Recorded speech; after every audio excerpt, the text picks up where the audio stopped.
Welcome back to Bog Panda. Tonight we're going to talk about something that we would never do here, which is find a convoluted way to make something do something else. We would never do that. Like, what are we going to do? Take a Commodore 64, trick it into playing floppy disks, and then play that through an X Games Legends Mini? Because it's way more convenient than just using an emulator. But somebody's done something like that and created an NES cartridge. They can take a Game Boy cartridge to play in your NES with a wire that sticks out of it to add sound. What did you think about this, sir? So I thought it was pretty interesting and slightly less convoluted than this whole craziness of a Commodore 64 reading a game off a floppy disk and playing it on that games. That's just crazy talk. Well, who would ever do that? But I thought it was kind of neat. It was interesting to see the approach to audio in that the cartridge is an NES cartridge looking thing that you pop a Game Boy game in. Game Boy only, no Game Boy Color again. We've talked about the what's it called, the Arcade Boy a little while ago, and it was another one that's Game Boy only. But then you have to kind of run a separate audio cable out to get sound from there. So I thought it was kind of neat. I don't know why you wouldn't go with a retcon, instead. A Retron, rather. I'm sorry, a Retron instead to kind of do that. Although there's no Game Boy slot on a Retron, is there? Yes, there is. Well, there is a Game Boy slot. Oh, there you go. Yes. So yeah, I stand by my. I don't know why he just wouldn't do a Retron then. Now, I will say the Game Boy part of the Retron 5 is very hit or miss what it's compatible with. So they have made a standalone Game Boy version now that apparently has much better compatibility. I haven't run into too many problems, only with kind of weird aftermarket games that were larger than the original games. Yeah, that was the good thing about this one is they seem to believe that it would handle homebrew games well as well. So there wasn't a robust listing of what Game Boy games will play and not play on it, but it seems to indicate that they can play a large number and homebrew games. So I think if you had an NES and you wanted to put the Game Boy game on a bigger screen, it's kind of cool.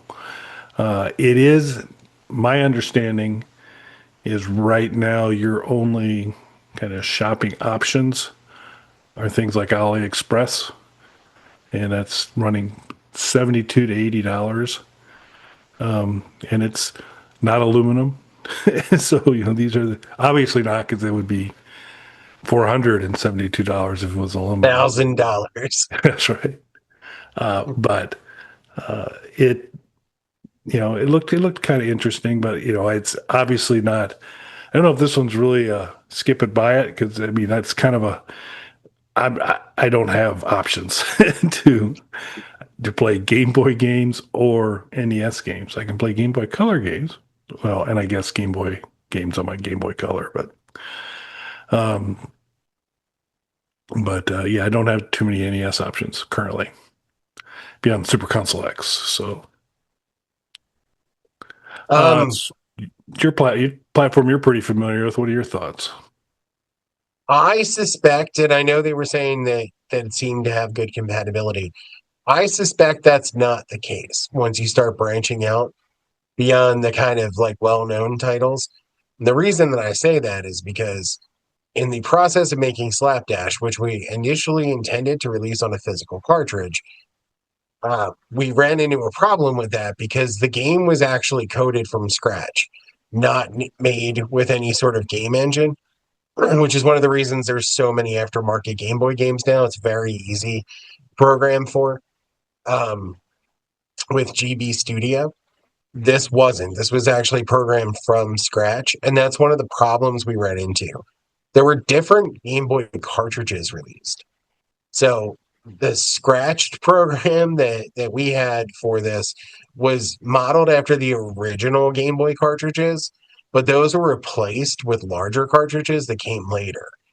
And there's not a lot of compatibility between just those two different cartridges on the original Game Boy. And then they mentioned specifically it won't use Game Boy Color cartridges, which makes sense. But there were hybrid sort of cartridges. They were the black cartridges that worked on Game Boy and Game Boy Color. So I have one. I should have thought to bring it as a prop. If I find it, I'll send a picture to Kelly to throw up on the screen. But Yar's Revenge was on a black cartridge. So you could actually play that, even though it's a Game Boy Color game, on a regular Game Boy. It had the ROM for the regular Game Boy version. I wonder if those would work. And then you're getting into things that had like specialty cartridges. Now, this was a Game Boy Color cartridge, of course, but there were things like specialty Pokemon cartridges. This is the one with the Rumble Pack for the pinball game, but they had batteries in them and things like that, which they didn't really cover too much in this video. So I do suspect when you start to get into some of the different cartridge types, you will have problems with this. I do think it's cool because doing something simple in the hardest way possible for whatever reason appeals to me. So I do think it's cool, but I just don't think for $75, and that's not including shipping, because you got to remember AliExpress is it's going to be shipping from China to here. That's not cheap shipping. So you're going to be putting out around $100 for this thing. There are so many other ways that you can play Game Boy games for, even if you wanted to buy something in a similar price range. Yeah, and we'll include a link to a AliExpress option. I was a little in kind of prepping for the show. I went out and said, well, let me go look at it on AliExpress. And only thing I was able to bring up was something that said, hey, play your Game Boy cartridges on an NES, but the plastic cart looked nothing like the one in the video. Nothing like it. Didn't even really look like an NES cartridge, but there was one picture of it nestled in an NES machine, so I assume that's the case.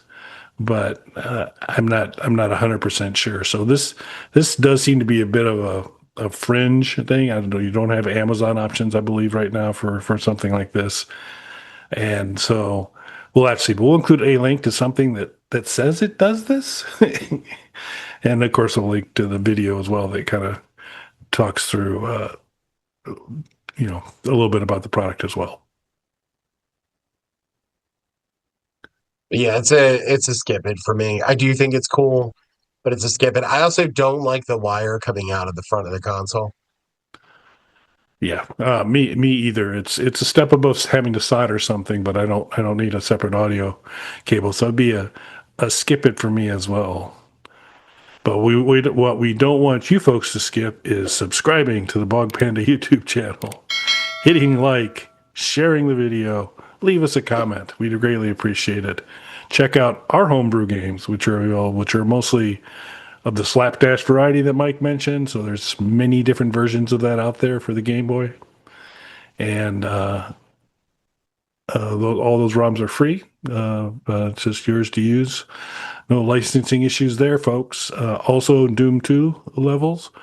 There's a WAD out there that has 7 levels for Doom 2. Number 8 is under development. It's going to take a while, but it's under development, so more to come on that, continually updated. And most importantly, don't forget to listen to Hard No. It's the world's shortest podcast, available on the Bog Panda YouTube channel. Anything else, sir? No, I think that covers it. Thanks for watching, everybody. Thanks, everybody.